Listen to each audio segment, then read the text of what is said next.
किसानों को अपनी उपज पूरे देश में कहीं भी बेचने की आजादी देते हुए और उपज का बेहतर मूल्य दिलाने के लिए केंद्र सरकार ने 2 नए कानून लागू किए हैं। पहला, कृषक उपज व्यापार और वाणिज्य संवर्धन और सरलीकरण अधिनियम 2020 और दूसरा, कृषक सशक्तिकरण और संरक्षण कीमत आश्वासन और कृषि सेवा करार अधिनियम 2020। एक देश एक मंडी के जिस मिशन को लेकर के बीते 7 साल से काम चल रहा था, वो अब पूरा हो रहा है। पहले अधिनियम यानी कृषक उपज व्यापार और वाणिज्य संवर्धन और सरलीकरण अधिनियम 2020 के तहत अनाज, दलहन, तिलहन, फल, सब्जी, नट, मसाले आदि के उपज का व्यापार करना आसान हो गया है। इसके साथ साथ डेयरी उत्पादों, बकरी पालन और पिगरी से संबंधित उत्पादों के व्यापार में भी आसानी हो गई है।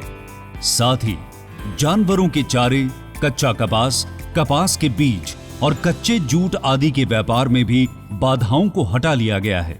किसान एपीएमसी मंडी परिसर के बाहर भी यानी व्यापार उत्पादन स्थल, संग्रह, फार्म गेट, कारखाना परिसर, वेयरहाउस, साइलो, कोल्ड स्टोरेज आदि जगहों पर व्यापार कर सकते हैं। व्यापार क्षेत्र में जिस भी व्यापारी जिसके पास पैन कार्ड हो, वो किसान या किसी दूसरे व्यापारी के साथ व्यापार कर सकता है। उत्पादक संगठन, एफपीओ या कृषि सहकारी समितियों के पास व्यापार क्षेत्र में व्यापार के लिए पैन कार्ड की भी जरूरत नहीं है। इलेक्ट्रॉनिक व्यापार और भुगतान के लिए विशेष प्रावधान है। यहां हर एक लेन देन का रिकॉर्ड दर्ज किया जाता है। एपीएमसी मंडी के बाहर किसी भी ट्रेड एरिया जिसमें इलेक्ट्रॉनिक ट्रेडिंग भी शामिल है, किसानों को कोई भी शुल्क या सेस नहीं लगेगा। किसान अब अपने मोबाइल पर भी व्यापार को अंजाम दे सकते हैं। इस अधिनियम का न्यूनतम समर्थन मूल्य से कोई लेना देना नहीं है।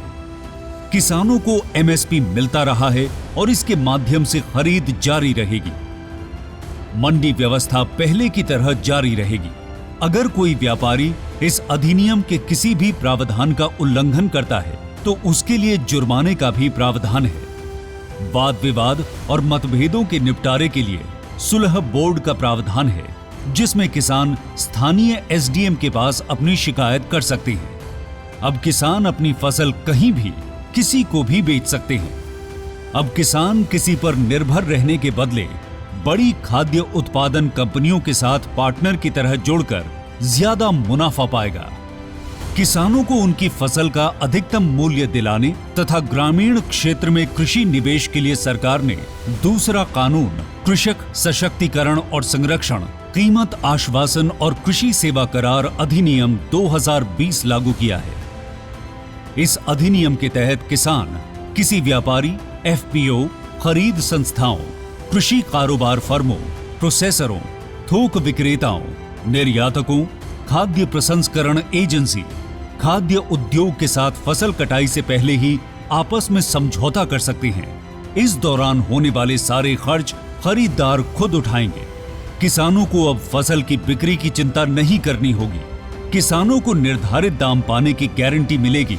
साथ ही किसान को किसी भी करार में बांधा नहीं जा सकेगा। किसान किसी भी मोड़ पर बिना किसी पेनल्टी के करार से निकलने को स्वतंत्र होगा। इस अधिनियम में यह स्पष्ट किया गया है कि किसानों की जमीन की बिक्री, लीज और गिरवी नहीं रखी जा सकती। करार फसलों का होगा, न कि जमीन का।